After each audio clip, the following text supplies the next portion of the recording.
Hey guys, what's up? It's Robbie. Welcome to another episode of Side Quest Podcast, the unofficial podcast of Fitocracy. If you have not gone to iTunes and left us a review and hit subscribe, please, I ask you, do that as soon as you get done listening to this great episode. It helps us move up the charts, lets more people see and hear what's going on, and I really want to hit that goal of the What's Hot section by the end of the year. If you also want to follow us on Twitter, check us out at SideQuestFM, also on Instagram at SideQuestFM, and you can find us on Facebook at SideQuest Podcast. Like us there, spread us around to your friends, and let them know what's going on. I have a great guest here today. His name is Nick Sorrell. Did I pronounce that right? Sorrell? No. Sorrell. Sorrell! Sorrell. See, I should have asked you before I started this, and not made myself look like an idiot. It's okay. It's like grade school all over again. Well, I don't want to make you feel like grade school all over again. Anyways, Nick is a trainer in Mount Washington, Kentucky, and also does some online coaching as well. So, Nick, welcome to the show. Hey, man. Tell us a little bit about yourself and how you kind of got started in fitness for people who might be a little unaware of who Nicholas is. Yeah, well, I'll go by Nick. I started out, I grew up like a fat kid, so there's that. I graduated high school. Yeah, I graduated high school at about 273 pounds, and it wasn't like a good 273, you know.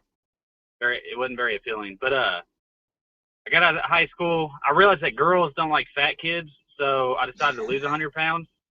So I did that. After I did that, I kind of got like addicted to like I guess like the journey, you know, the ins and outs of it all. So I decided that maybe, you know, that's what I should do for a living instead of just doing it for free running around. So I did what any 21-year-old kid does. I got a job at the University of Louisville doing strength conditioning with the football team. Won a Sugar Bowl, stuff like that.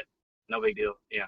But a year after that, I switched over to sports performance. So instead of just working with the football team, worked with everybody. Right after that, decided to branch off my own, and here I am, kind of just doing my own thing, trying to build up my own brand. You know, work as a trainer and stuff like that. Okay. So I do want to talk a little bit about your time at Louisville. Because I think that's what stood out to me in your article where you kind of introduce yourself and who you are. Because I'm a huge college sports fan, mostly when it comes to college basketball. Grew up in North Carolina, bleed Carolina blue. So I've always grown up watching college athletics, and have always been very into I played sports in high school. I also was the fat kid, and the coach put me as a lineman in middle school. So I was like, screw football. Man. I don't want to be a lineman. Yeah. So my first question is this: is as a fan of college sports, you've worked there behind the scenes. What is something that most fans do not realize about college athletes? Dude, just how freaky they are. Like, the kids, like, yeah. Okay, explain. Well, okay, yeah, that may have been a poor choice of words. No, dude, I don't think people grasp the natural athleticism these kids have. Like, just the shit I'd see them do every single day in practice or in conditioning or weightlifting or whatever, and it's all just so effortless for them. It's crazy, and all the kids eat like junk and everything else, but they're all ripped. It's retarded, but oh well. Well, I mean, you know, I remember being 20, 21 and drinking a 12-pack every day and not really getting too fat. Then I hit like 20, 24, 25, and it started to show a little bit. So back into what you did with Louisville, just because I want to touch on that just a little bit. So what is the training regimen like for a D1 football player? Because you worked with those guys at Louisville when they beat Florida and won the Sugar Bowl. And I think, you know, as a sports fan, I don't really understand, I guess, what the training regimen looks like for like a football player. Like I kind of imagine that there's like sprints and there's high intensity running, but there's weightlifting and there's a lot of contact. But what does a training regimen really look like for a D1 athlete? All right. Well, the thing that people have to realize is these kids are freaks, so they could, they walk into a gym and they get jacked. So really your job as a strength and conditioning coach is to keep them healthy, make sure they don't get hurt. Right. Outside of that, yeah, it's just about getting them stronger, the basic stuff, squats, deadlifts, all that crap. High intensity stuff, still getting them in shape so they don't die out in the fourth quarter. But it's really, a lot of people, I see all the stuff, on men's fitness, like, oh, Texas strength and conditioning program or whatever. There's really no complication to it. It's all real basic stuff, just because that's all those kids need. They just need a little direction, a normal program, and just let their genes do the thing. Okay. All right. So you then moved from football and transitioned over to all of the athletics, and I know you did some Olympic. What was it you said? What was it the articles? You went to Olympic power or something, a different portion of the conditioning there and strength training at Louisville. So what is it? How different is a football or baseball player versus like a football play? Like what did you learn new things? Did you have to completely like turn everything on its head that you had learned for these different athletes that were not football players? It's all kind of the same thing. It's just that, you train for your demands of the sport. So like pitchers, you have to be careful with shoulders and stuff like that. Same thing with swimmers, any kind of overhead athlete. But it's still just trying to get them stronger, more in shape, more explosive, all that stuff. So it's pretty similar across the board, except you just slightly alter things. So, a football player may be doing a bench press, whereas a baseball player may be doing like a neutral grip dumbbell bench press. Something slightly different to make it easier on their body and kind of accommodate the demands of their sport. Okay. I figure that's kind of where you would go with that. I just I've always been, I don't know, I've just been fascinated with how these kids train, because I trained with some of those guys in weightlifting class in high school, and it was ridiculous what some of these basketball players did, and then to see them go out on the court, and it made me wonder, because you see guys come from the college to the NFL, and it's like, dear God, what are you taking? What are you, like, they get bigger. It's just, I don't know what the pros do different that the colleges don't, but I'll tell you what, the strength coach that was at Louisville right before I was is now the head strength coach for the Carolina Panthers. So, I've met with a bunch of people that have worked with him just because we've been around similar programs, and there isn't a huge difference. You just like, that's what I'm trying to explain. Like, people don't understand, like, these kids are just so gifted that, they're just, they hit the genetic lottery pretty much. Right. Yeah. Okay. All right. So let's talk a little about you got a few articles on your site, but a couple questions I just pulled from them, and then we'll talk a little more about you getting out into the fitness world and moving on from college and whatnot, and some fun questions as well. One of your articles you talk about, there is no end all be all program, when it comes to fitness and getting in shape and whatnot. But are there exercises that you think all programs should include? Yeah, I know. There's no single exercise, but it's almost like, if you can deadlift, you should. But a lot of people just can't deadlift, so right. You gotta be aware of that. More like movement patterns, I guess, like a squat, a hip hinge, a push, a pull, stuff like that. I think everybody should strength train regardless of goal. Regardless of lifestyle. So there's it's one of those things that no, but yeah, at the same time, it's all gray. Nothing's black and white. Okay. And you talk about that in another article where you talk about, people getting into the gym being beginners, and that people will come up to you and ask you, and you just kind of give them this very gray answer, and then they give you this look of like, no, wait, what's the magic pill? Really? It can't be that simple. Right. Yeah. Which is like people at work will ask me that, and I say, it's hard work, it's commitment, it's just consistency, and they look at you like, Definitely. I don't speak Bulgarian, so I don't know what you're talking about. Yeah, dude, everybody wants that magic pill. Yeah. So as you kind of became a beginner and we're losing you, you lost 100 pounds from 273 down to 173. So you went through that phase of being a beginner and getting really, and seeing a lot of changes, and then getting in that plateau area where it was like your body was like, man, I'm kind of good where I am right now. So what did you learn about your body after the beginner stage that helped propel you into making the solid changes and get to that 100-pound loss? Well, it was kind of like I really get off to like chasing performance-based goals, so whether it's being stronger or faster. And I think that's something everybody needs to figure out for themselves is what they enjoy about training. Some people like running, and that's crazy, but whatever. I really like getting stronger, being more athletic. I couldn't be that coach walking around, the strength room that couldn't lift his own body weight or something like that. So I really like doing that, and it was cool seeing progress consistently. It's kind of hard to chase the scale, but it's really easy to chase, goals in the gym, whether it be a bench press or deadlifts or whatever. So that's kind of what I figured out worked for me. So I just kind of chased those strength goals and watched what I ate, followed a real basic macronutrient plan, and the weight just kind of flew off once I figured it out. I did do a bunch of goofy stuff at the beginning, but I think that was good for me in the long run.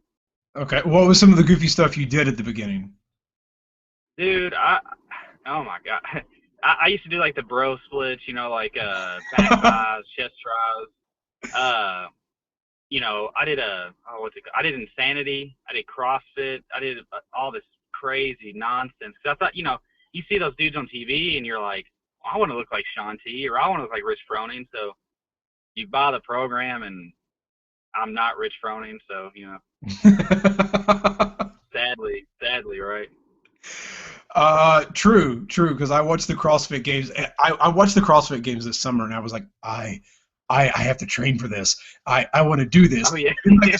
And the sensible part of my brain like kicked the door in. It was like, you're an idiot. Shut up. Those dudes are freaks, but a lot of those dudes are they were good athletes before CrossFit. CrossFit Right. didn't make them good athletes. Right. So, and I was never a good athlete. I'm going to be honest. I played basketball, but I was the goofy ginger Irish descendant white kid that just looked silly. Like that's what it was like for me. You were the kid that played defense too hard and stuff. I was the kid. Like I would play defense with the guys that were like twice my size, and the coach would put me in because he's like, well, I got 5 fouls for this kid. He'll come back on the bench. Yeah. He's gonna use them all. Yeah. Yeah, pretty much. You got 3 fouls. You got to stop fouling. But you told me not to let the big guy get the ball, coach. Yeah. Hey, so I've been there, man. Yeah.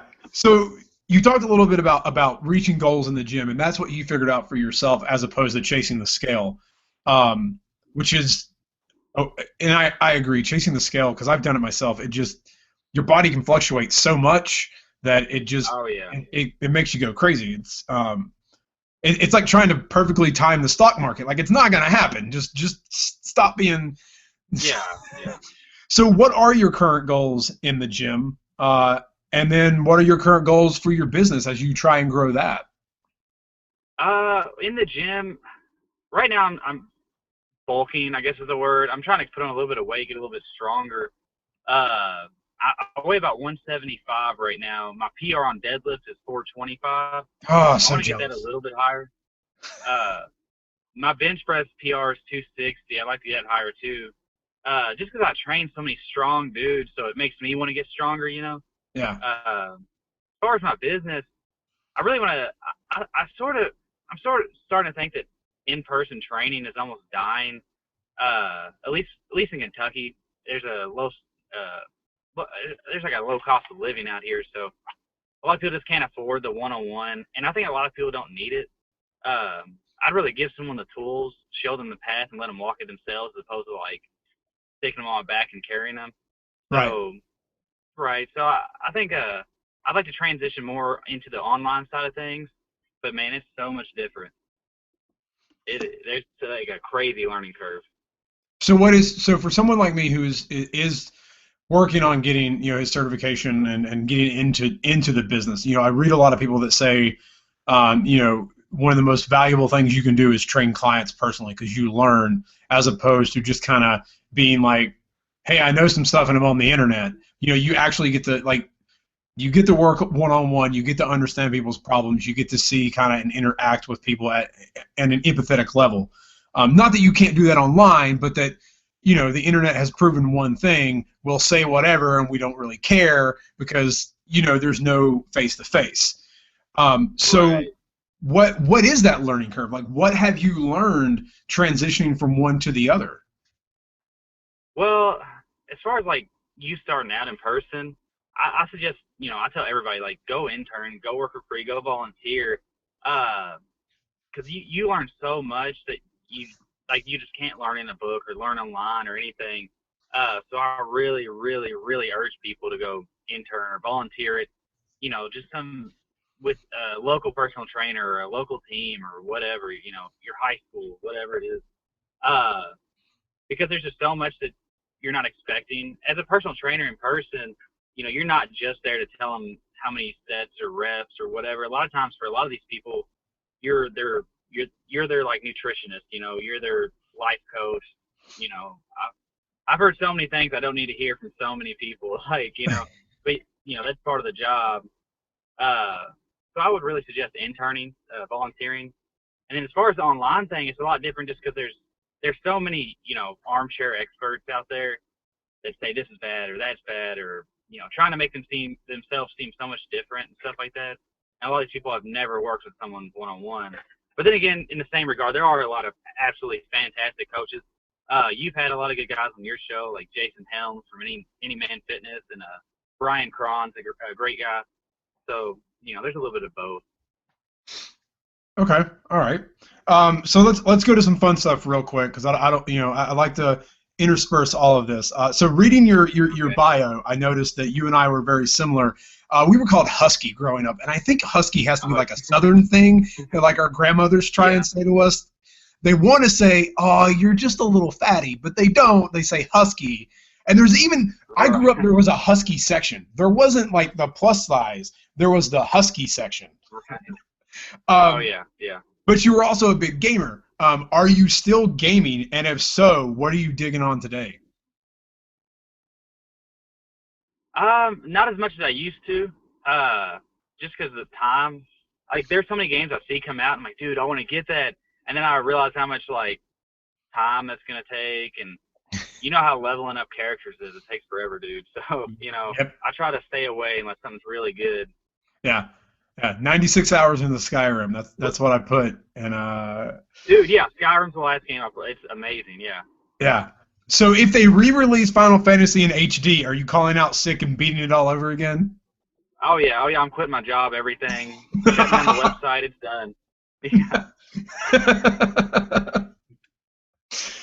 All right, all right. So we'll go back to a little bit about your coaching. You wrote an article about um, the inverse U and hitting the performance maximum, like where you're putting out the most maximal effort and getting the most maximal return.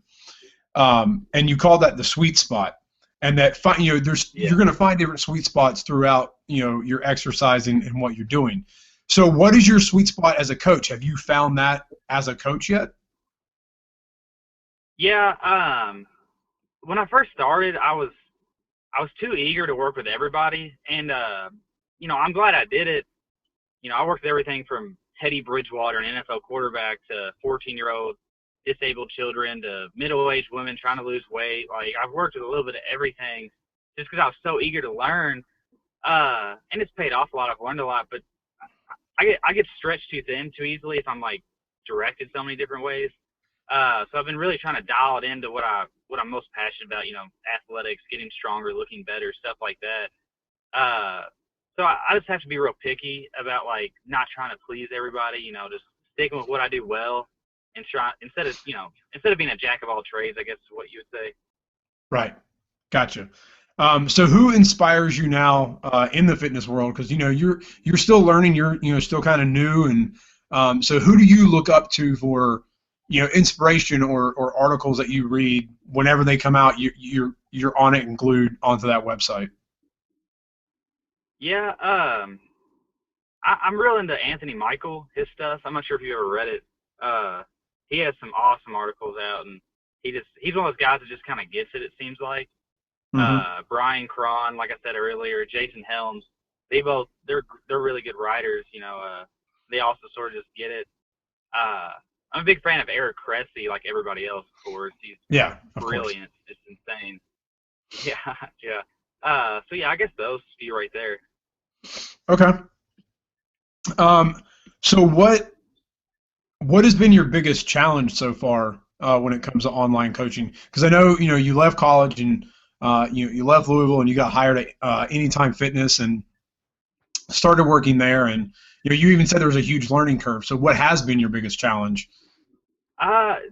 Just how massive it is. Like, I'm really, like I said earlier, I get stretched too thin too easily probably. I've yet to find like a really efficient or the most efficient way to kind of handle all the systems and everything like that. Because I like to keep it as individualized as possible for each person. I don't want to give someone some crap cookie cutter system, but I do know there are ways to make it more simple on my end, but keep the quality really high on their end. And that's sort of where the learning curve was at. It's getting better, but it's just something that takes time to kind of learn from. And I'm doing John Goodman's 1K extra course right now. I just signed up for Dig Talent's online coaching, so I'm trying to learn from some of the big shots, but they're a little bit smarter than I am. Yeah, that's true. There's a lot of guys out there that I read stuff and I'm like, man, science and smart things. Yeah, dude, it's crazy, right? Yeah. It makes me feel like they say it in such like an intelligent and like common sense kind of way that I'm like, man, I feel dumber, but this like it makes sense, but I feel so stupid that it makes sense. Right. Dude, no.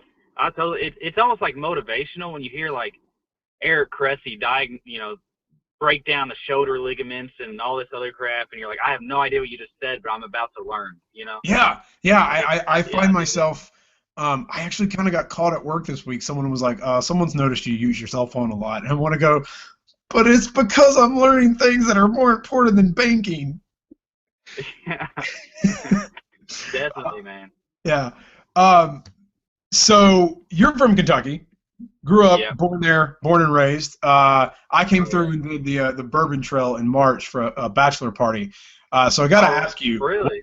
Oh yeah, dude, it was so good. We actually spent our last night in Louisville, and just hopped around town, and yeah, it was a good time. So anyone who's listening, if you ever want to go the Bourbon Trail in Kentucky, you really need like a 4-day weekend to do it, right? Yeah, probably. Yeah. So what is the best bourbon in Kentucky in your opinion? Oh, dude, man. That's like going to like a cookie store and picking out just one, dude. Well, Mount Washington is like 10 minutes away from like Bardstown, the bourbon capital of the world. Yeah. It's hard to pick just one, dude. Like, but I'm like one of those dudes who doesn't drink a whole bunch, but when I do, it's probably way too much. So, I'm down to try it all, I got you. So you're kind of like, man, I like them all. I'm not. You don't have a favorite. Okay. Right. Yeah. Gotcha. So let's say the gym is empty. There's no one in there. You got the first shift, but you want to get a workout in the morning, and you put in your mix CD. What is the guilty pleasure on that mix CD or on your iPod that would embarrass you if someone came in and caught you listening to? The only one that really comes to head is probably like Smash Mouth, that All Star song. I'm all about that song, dude. Dude, nothing wrong with Smash Mouth. Dude, I was getting so much hate the other day for it. I was like singing it and stuff, and people, I thought it was cool. Everybody called it the Shrek song. I don't know. Oh, right. Well, because they did a song for Shrek or something. Yeah, I love the song. It's fucking fantastic, dude. Yeah, I loved Smash Mouth. They were a popular version of the swing stuff that got popular in the mid '90s again, and they got kind of Yeah, popped up a little bit. Sort of like, if yeah. people don't know this, Sugar Ray was actually a metal band before they like kind of popped it up a little. Really, I didn't know that, dude. Oh yeah, go listen to their stuff from like '93. Yeah, they're like a crazy like a metal ska. It's weird. Um, yeah, but it was good. So we'll go back a little bit, and because I had this question written down, and I know we've talked quite a bit about Louisville. But was there one thing that you learned um, about like strength and getting stronger while you were at Louisville that you still apply to your clients today? Um, yeah, like I guess like it sounds so basic, but just get stronger. There's something magic about it. Like nobody is walking the planet. Okay, that might be a lot. But there's very few people walking the planet that don't need to get stronger. There's just so many benefits. So I don't know, just really buy into the process, get stronger, and it doesn't have to be anything amazing. People hate on people who do leg press or whatever. I don't care what it is, as long as you're in the gym getting stronger. I think that's so important. I think people kind of lose touch with that. Okay, I like that. That's a good answer. Um, I am in the process of getting stronger, and I feel weak now that I've listened to your PRs on the bench and the deadlift. So I feel like I need to go to the gym after this interview and take it up a notch. Oh yeah. Because I'm still lacking in that department. Hey, Uh, dude, it'll come. I know. I just had no like lower body, like because I played soccer and basketball like all year round, so I have a Oh lot of yeah. lower body strength. So like deadlifting and Yeah. squatting, I can skyrocket real quick. When it comes to upper body, it took me like a year to get like 5 pull-ups. That's how Really? dude. I'm not kidding you. In elementary school, they would be like, "Let's do a pull-up," and I was just hanging from the bar. I'm like, I can't even get an inch. I got nothing for you. It was awful. It was awful. Um, Yeah.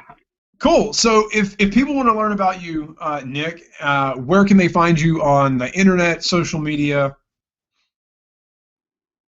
Well, I'm on Facebook, Twitter, Instagram, all that stuff. I think the username or whatever is just Nick Sorrell 1, so SORRELL and then a 1. And then you can check out my website, nicksorrelltraining.com. So definitely check it out, hit some articles and all that. Okay, cool. So how are you finishing 2014? What is like? Do you have any like? Are you finishing strong? Or are you just kind of gliding and like setting up for your 2015 goals? Or are you hitting it Uh, real hard?